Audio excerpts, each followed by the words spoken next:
राहुरीकरांना आता नगर, पुणे, संगमनेरला जाण्याची गरज नाही।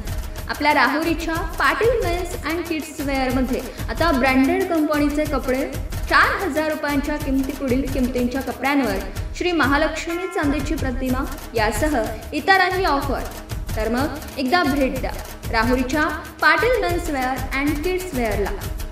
ठिकाण आहे जुने सरकारी रुग्णालयासमोर, सौ भागीरथीबाई शाळेजवळ, राहुरी, जिल्हा अहिल्यानगर। प्रोप्रायटर प्रसाद गंगाधर डहाळ। नमस्कार, सार्वमंथन न्यूज महाराष्ट्रमध्ये आपले स्वागत। पाहूयात आजची सविस्तर बातमी। संपदा मुंडे या वैद्यकीय अधिकारी असलेल्या आपल्या एका भगिनीनं स्वतःचं जीवन आणि यावेळेस तिने केलेले आरोप, स्वतःच्या हातावर सुसाईड नोट लिहिलेली आहे, पोलिसावर आरोप आहे, राजकीय दबावाविषयी सुद्धा तिने बोललेला आहे। मला असं वाटतं सातत्यानं या सगळ्या भागात चौकशी केली असता एक लक्षात असतं की राजकीय दबाव, पोलिसांचा दबाव या वैद्यकीय अधिकाऱ्यावर होता। या वैद्यकीय अधिकाऱ्यांकडे वेगवेगळे पोस्टमार्टम, वेगवेगळ्या पद्धतीनं सर्टिफिकेट, फिटनेस वगैरे देणं असं काम होतं। आणि या सगळ्या ह्याच्यामध्ये बऱ्याच वेळेस राजकीय लोक, पोलीस अधिकारी लोक पोस्टमार्टम रिपोर्टमध्ये काहीतरी बदल करावा, काहीतरी राजकीय हेतूनं, काहीतरी कोणाला तरी वाचवण्यासाठी किंवा कोणाला अडकवण्यासाठी अशा पद्धतीनं दबाव या वैद्यकीय अधिकाऱ्यावर आणत होते। वेगवेगळ्या फिटनेससाठी सुद्धा मग वेगवेगळ्या प्रकरणामध्ये सुद्धा पोलिसांनी दबाव आणल्याचं याच्यातून लक्षात येतं। या सगळ्या याच्यात जर बघितलं तर एक महिला भगिनी डॉक्टर, वैद्यकीय अधिकारी ही काही सहज आत्महत्या अशातला भाग नाही। शिकलेली, सवरलेली वैद्यकीय अधिकारी एक मजबूत मनाची तर निश्चित असते। आणि असं असताना या भगिनीनं अशा पद्धतीनं जीवन, जी माहिती आम्ही घेतो की या ठिकाणी प्रचंड प्रमाणात राजकीय दबाव सातत्यानं सगळ्या अधिकाऱ्यावर आहे।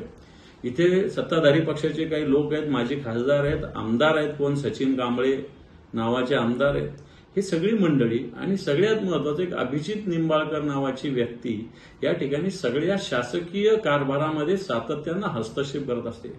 वेगवेगळ्या विरोधी पक्षाच्या कार्यकर्त्यांना अडकवणं, स्वतःच्या पक्षाच्या कार्यकर्त्याला वाचवणं, अन्याय केल्यावरही त्याला मला असं वाटतं वाचवण्याचा प्रयत्न, आणि ज्याच्याकडून खऱ्या अर्थानं या सगळ्याचा राजकीय वापर प्रशासनाचा करून घेतला जातो। आणि म्हणून या सगळ्या प्रकरणामध्ये मागच्या काळामध्ये एक महाडिक नावाचे पीआय या ठिकाणी होते। या महाडिकांकडे सुद्धा या भगिनीनं तक्रार केलेली होती जुलै महिन्यामध्ये। या सगळ्या त्रासाविषयी कल्पना दिली असताना सुद्धा या महाडिकांनी कोणत्याही प्रकारची दखल घेतली नाही।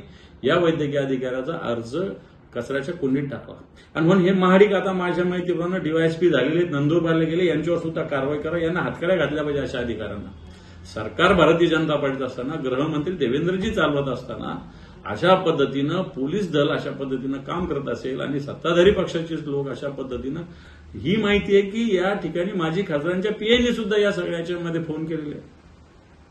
आणि म्हणून हा जो जीव गेलेला आहे हा या व्यवस्थेने घेतलेला जीव आहे, प्रशासकीय व्यवस्थेने घेतलेला जीव आहे, पोलिसांनी घेतलेला जीव आहे, आणि सत्ताधारी पक्षाच्या बरबटलेल्या राजकारणी घेतलेला जीव आहे। आणि म्हणून या डॉक्टर भगिनीला, संपदा मुंडे नामक या जी वैद्यकीय अधिकारी आहे, हिला न्याय मिळाला पाहिजे, उच्चस्तरीय चौकशी झाली पाहिजे।